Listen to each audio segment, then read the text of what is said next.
وَإِذِ اسْتَسْقَى مُوسَى لِقَوْمِهِ فَقُلْنَا اضْرِبْ بِعَصَاكَ الْحَجَرَ وَإِذ اور جب، یہ بار بار آ رہا ہے وَإِذ، اس کا معنی تو اب آپ کو یاد ہو جانا چاہیے. استسقا، پوچھا، دریافت. الف سین تا، یہ 3 حروف اکٹھے آتے ہیں اکثر. یہ جب کسی لفظ کے شروع میں اکٹھے آئیں الف سین تا، تو یہ مطلب یہ مانگنے کے معنی میں آتا ہے، طلب کرنے کے معنی میں آتا ہے. ٹھیک ہے، یاد رہے گا. استسقا، یس سر. طلب کرنا یا مانگنا. جیسے ہے نا، میں اس کی ایک دو مثالیں آپ کو دیتا ہوں، آپ کو اچھی طرح سمجھ آ جائے گا. جیسے ہے استغفار. نماز استسقا، استغفار کا کیا مطلب ہوا؟ مغفرت مانگنا. ہاں، مغفرت مانگنا. ٹھیک ہے. اور استسقا، نماز استسقا کو استسقا کیوں کہا جاتا ہے؟ یہ نماز استسقا کیا ہوتی ہے؟ بارش مانگنے کے لیے. ہاں، پانی مانگنے کے لیے. ٹھیک ہے، پانی مانگنا. سقا، آپ نے یہ اردو میں کچھ اس سے ملتے جلتے لفظ استعمال ہوتے ہیں. ساقی، ساقی کسے کہتے ہیں؟ پانی پلانے جو والا. پلاتا، پلانے ہاں، والا. پلانے والے کو کہتے ہیں ساقی. تو یہ اسی سے ہے سقا. تو پانی مانگا، یہاں پہ اس کا ترجمہ کیا ہوگا؟ اور جب پانی مانگا. ٹھیک ہے، انٹرسٹنگ چیز ہے نا یہ استسقا. جی سر. اور جب پانی مانگا موسیٰ نے، تو میں نے جیسے پہلے ذکر کیا تھا کہ لاکھوں کی تعداد میں جو لوگ تھے، کھانا پینا ان کے لیے سب سے بڑا مسئلہ تھا.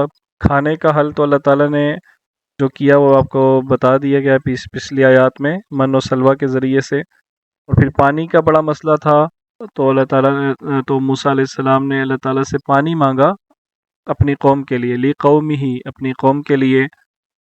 تو اللہ تعالیٰ نے کیا کہا؟ فَقُلْنَا، تو کہا ہم نے، اضرب، اس نے مارا. مارنا. مارو، مارو یہ حکم ہے. ٹھیک ہے، اضرب مارو، بعصاک، اپنے عصا کو. اپنے عصا کے ساتھ یا اپنے عصا کو، الحجر، پتھر. زمین کو. ہاں پتھر. پتھر، چٹان بھی اس کو کہہ سکتے ہیں اور پتھر بھی کہہ سکتے ہیں. چٹان، حجر، حجر کو آپ یاد رکھیں حجر اسود سے، حجر اسود کالا پتھر. ٹھیک ہے، تو حجر پتھر کو کہتے ہیں. حجارہ قرآن کریم میں استعمال ہوتا ہے، پتھر. وقودها الناس والحجارہ آتا ہے نا، جہنم کا ایندھن انسان اور پتھر ہوں گے. حجارہ حجر کی جمع ہے، تو حجر پتھر. اضرب بعصاک الحجر، اپنی لاٹھی کو پتھر پر مارو. فانفجرت، فجر، یہ فجر کے معنی سے، فجر کے لفظ سے اس کو یاد رکھیں گے آپ. فجر کا مطلب کیا ہوتا ہے؟ پھوٹنا. ہاں، پھوٹنا. فجر کو، فجر کے وقت کو فجر اس لیے کہتے ہیں کہ اس وقت سورج کی روشنی پھوٹتی ہے. تو انفجارہ، انفجرت تو پھوٹے. ٹھیک ہے، منہ، اس سے، اثنتا عشرۃ، 12. اثنتا عشرۃ کا مطلب ہے 12. اثنتا 2 کو کہتے ہیں، عشرہ 10 کو کہتے ہیں، تو یہ دونوں مل کے 12 ہو گئے. ٹھیک ہے، تو پھوٹے اس سے 12. عینن، عین کہتے ہیں چشمے کو کہتے ہیں. عین کا ایک اور بھی مطلب ہوتا ہے آنکھ. ٹھیک ہے، عین آنکھ کو بھی کہتے ہیں اور عین چشمے کو بھی کہتے ہیں. یہاں پہ چشمہ مطلب ہے پانی والا چشمہ، آنکھ والا چشمہ نہیں. قد، قد کا مطلب ہوتا ہے تحقیق، البتہ اپنی بات پہ تاکید پیدا کرنے کے لیے یہ استعمال ہوتا ہے. عالمہ، جان لیا. ٹھیک ہے، علم سے ہے، علم کا مطلب ہوتا ہے جاننا. عالمہ جان لیا. کلو، تمام.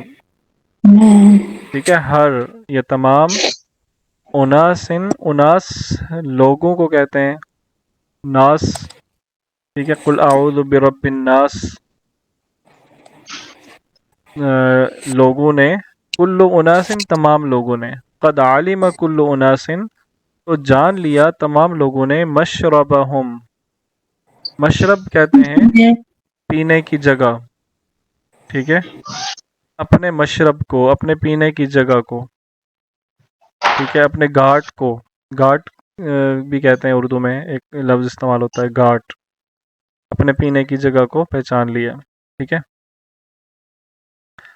کلو واشربو، یہ ابھی پچھلی دونوں آیات میں یہ لفظ گزر چکا ہے، کھاؤ اور پیو، من رزق اللہ، کیا مطلب ہوگا اس کا؟ عطا کردہ اللہ کے میں سے رزق سے، اللہ کے رزق سے یا اللہ کی عطا کردہ چیزوں سے، ولا تعثوا، ولا اور نہ، تعثوا کا مطلب ہوتا ہے تم پھرو، ٹھیک ہے، واؤ جو ہے یہ جمع کے لیے آیا ہے، ولا تعثوا اور تم نہ پھرو، فی الارض زمین میں، مفسدین فساد مچاتے یا فساد مچانے والے بن کر۔ اس آیت کا پورا ترجمہ دیکھ لیتے ہیں۔ وَإِذِ اسْتَسْقَىٰ مُوسَىٰ لِقَوْمِهِ فَقُلْنَا اضْرِب بِّعَصَاكَ الْحَجَرَ، اور جب موسیٰ نے اپنی قوم کے لیے پانی مانگا تو ہم نے کہا اپنی لاٹھی کو پتھر پر مارو، فَانْفَجَرَتْ مِنْهُ اثْنَتَا عَشْرَةَ عَيْنًا، پھر اس سے 12 چشمے پھوٹ نکلے، قَدْ عَلِمَ كُلُّ أُنَاسٍ مَّشْرَبَهُمْ، تحقیق ہر آدمی نے، ہر لوگوں نے، تمام لوگوں نے، مطلب یہ 12 ان کے تھے نا قبیلے، بنی اسرائیل کے 12 قبیلے تھے، تو ان میں سے ہر قبیلے نے، یعنی ان سب لوگوں نے اپنا اپنا مشرب، اپنے اپنے پانی پینے کی جگہ کو جان لیا، یعنی انہیں ہر ایک نے ایک سلیکٹ کر لیا کہ ہم اس چشمے سے پانی پیئیں گے۔ کلوا واشربوا من رزق اللہ ولا تعثوا فی الارض مفسدین، اللہ کی عطا کردہ چیزوں میں سے کھاؤ اور پیو اور زمین میں فساد مچاتے نہ پھرو۔